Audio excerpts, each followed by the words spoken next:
The scariest stories ever told on Reddit. It wasn't a little girl.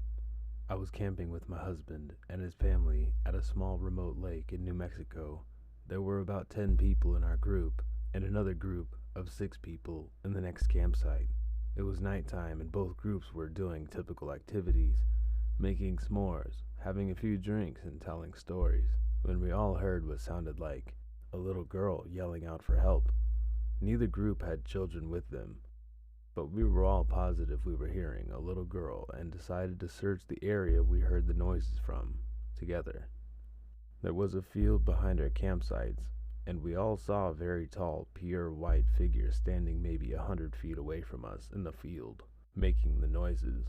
We all agreed this thing looked maybe 6 feet tall, skinny, and white as can be. We made our way closer to investigate, but whatever it was that we saw started backing off as we got closer, and it disappeared into the trees. All night we continued to hear a little girl calling for help as we tried to sleep. Number 2. The Walking Dead.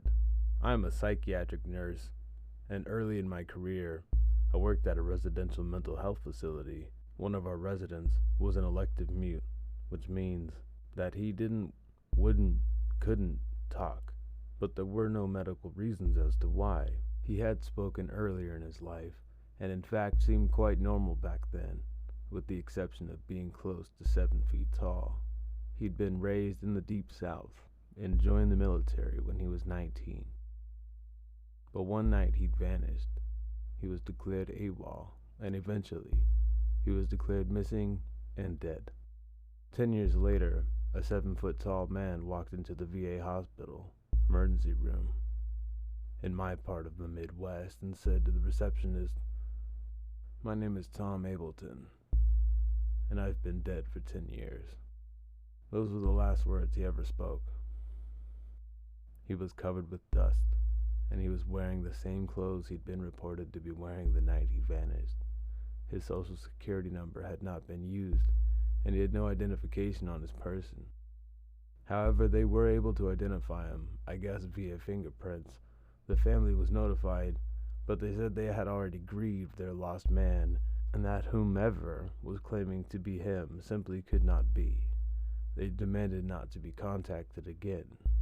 Tom paced all day every day, moving his mouth that looked like talking or muttering, but no sound came out. He had an unnerving habit of throwing his head back with his mouth wide open, as if he were laughing, but not even a breath could be heard. If I talked to him, he appeared to listen, periodically throwing his head back in that laughter-mimicking way of his.